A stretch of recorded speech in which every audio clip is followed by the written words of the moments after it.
Hi everyone. So in this video lecture we're going to study about constrained maximizations when you have functions of several variables, and what we are going to use in such a scenario is a Lagrange multiplier method of constrained optimization. So let z is equal to f of x y is the function to be optimized. So basically this is your objective function, which is called the objective function. Let the constraint involved is gxy equals to c. So you have to optimize this objective function subject to a constraint function, that is g of xy equals to c, where c is a constant. We call it constraint constant. Okay, so the problem is to optimize z subject to constraint g. Can you visualize such a problem in economics with respect to utility maximization subject to budget constraint, or profit maximization subject to output constraint? It could be anything. So in that ways the constrained optimization holds vital importance in economics. In this lecture, I'll just teach you about the concept, and then in the next 3 lectures, we'll explore each of these applications one after one. So, what are the steps? Step 1 is we form the Lagrangian function. You can also denote it by L, capital L. Some books denoted by capital L, or you could denote it by simple capital F, as a function of x, y, lambda equals to objective function plus lambda into c minus g of xy. Now here this lambda is something called as the Lagrangian multiplier.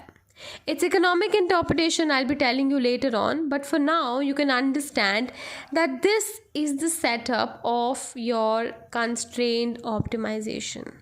Always beware of this plus and minus sign. If you're going to take a minus over here, just reverse the inside terms. Okay, I'm more familiar with taking a plus outside, so I've written it in that fashion.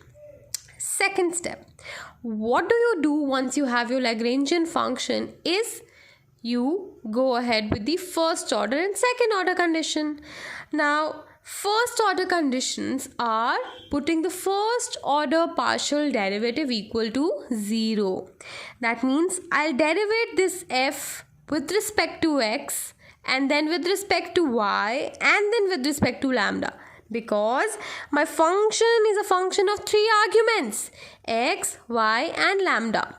And once I have all these 3 partial derivatives, I'll put them equal to 0, and this shall give me stationary points. Now once you have put f dash x, f dash y and f dash lambda equals to 0, using the f dash x and f dash y equals to 0, what you do is you arrive at a relationship between x and y. Then you substitute that relationship in f dash 3 equals to 0 to get the final value of x and y. So I'll teach you how we go about this through an example, but for now you can understand that using first order conditions I'll be able to get my x, y and lambda, the multiplier. Now this was about the first order condition, wherein I'll be able to get my optimal quantities, let's say optimal variables x and y. But how do I know that these are the only quantities which optimize my function? It could be maximize or minimize, but how will I be so sure that x star y star is a point of maxima or x star y star is a point of minima? For that, what you need is second order conditions, as we always do. So once you've had first order conditions yielding the optimal values, next you apply second order conditions by this way. So we make a bordered Hessian matrix. Recall, we used to have a Hessian matrix in the absence of this constraint. When we were just to optimize a function, what we used to have?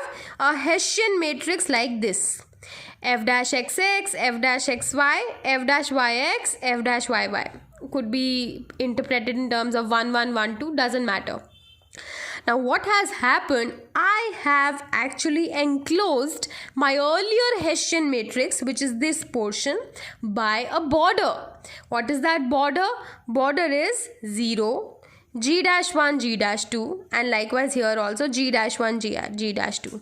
These are first order partial derivatives of your constraint. And this is the usual Hessian matrix, except for the fact that now I'll find out f-xx, f-xy and f-yy. So all three elements will make up this one, and then derivate this with respect to x and y. It will give you the border to your Hessian. We call it the bordered Hessian matrix, and the determinant that we find out from this is going to help us with the second order condition. So what is the conclusion? Now you check the sign of determinant. If the determinant is positive, you have a maxima. So if determinant of H is positive, you have a maxima. If determinant of H is negative, you have a minima. And if determinant of H comes out to be 0, I'm so sorry, the criteria fails. So that was about the process of constraint optimization by using the Lagrange multiplier method. In the next video, we'll explore about the economic application. Thank you.